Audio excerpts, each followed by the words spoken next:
অনেকদিন পর বরিশালে ঘুরতে বের হয়ে ফুচকা ট্রাই করেছিলাম। আর ফুচকাটা ঠিক কেমন সেটা তো আমার মুখের এক্সপ্রেশনেই বুঝে গেছেন। আমি মাত্র একটা ট্রাই করেছিলাম। লিটারেলি আমি বরিশালের কোনো ফুচকাই খাই না, আর কোনো ফুচকাই আমার মজা লাগে না খেতে।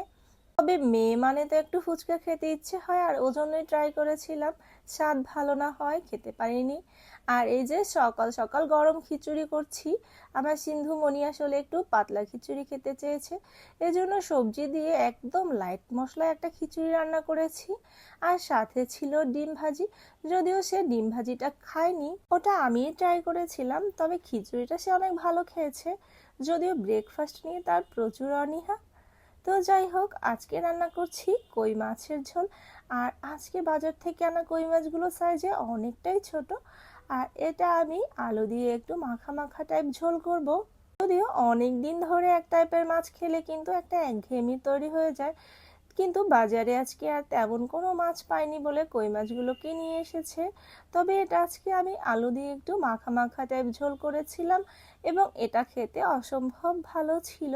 আমি তো বেশ মজা করেই খেয়েছি, শুধুমাত্র একটা জায়গায় 3টি মাছ খেয়েছি, এই আর কি। আর কিছু মাছ তো পুঁই পাতা দিয়ে পাতা দেওয়া হয়েছিল, আর এটা খেতেও অসম্ভব মজার ছিল। আর এই কচি কচি গ্রিন মিষ্টি কুমড়াগুলো কিন্তু খেতে অসম্ভব মজার। আমার পছন্দের একটা সবজি বলা যায়। আমি আবার সবজি লাভার কিনা, অনেক টাইপের সবজি হলেও আমার কোনো সমস্যা নেই। সব টাইপ থেকেই আমি একটু একটু করে ট্রাই করি। তো সবজির সাথে আর ছিল বাঁধাকপি ভাজি। এই বাঁধাকপি ভাজিটাও আমার অনেক পছন্দ। আসলে শীতে এই টাইপের সবজি কিন্তু বেশি মজার হয়। আর বাঁধাকপিতে তো ঘিটা মাস্ট নিডেড, এতে যে কি পরিমাণের একটা ভালো ফ্লেভার পাওয়া যায়, ওই ফ্লেভারটা আমি অনেক পছন্দ করি। সাথে রয়েছে পেঁয়াজের ডাল, আর এটা আমার শাশুড়ি মা রান্না করেছে। আসলে এটা তার বড় ছেলে খুব পছন্দ করে বিধায় মাঝে মাঝে এই ডালটা তৈরি করে থাকে। তো সন্ধ্যায় আমরা তিনজন একটু ঘুরতে বের হয়েছিলাম।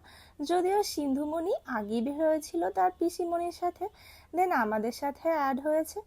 তো এখানে এই গেমটা দেখে ওর বাবা একটু এটা ট্রাই করলো। জানি না এটাকে কি বলে, তোমরা জানলে জানিও তো।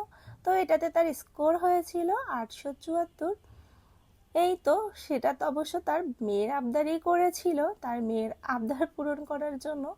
তো আজকে 30 গোডাউনে ভিড় ছিল জাস্ট চোখে পড়ার মতো, এত এত লোক আর এত এত ফুচকার স্টল দেখে আমিও একটা ফুচকার স্টলের সামনে দাঁড়িয়ে গিয়েছিলাম ফুচকা ট্রাই করব বলে। ওখানে অনেক ভিড় ছিল, ভেবেছিলাম হয়তো মজার হবে, কিন্তু না, আমার মুখের স্বাদ অনুযায়ী বরিশালে কোনো ফুচকা মনে হয় তৈরি হয় না। তো যাই হোক, হতাশ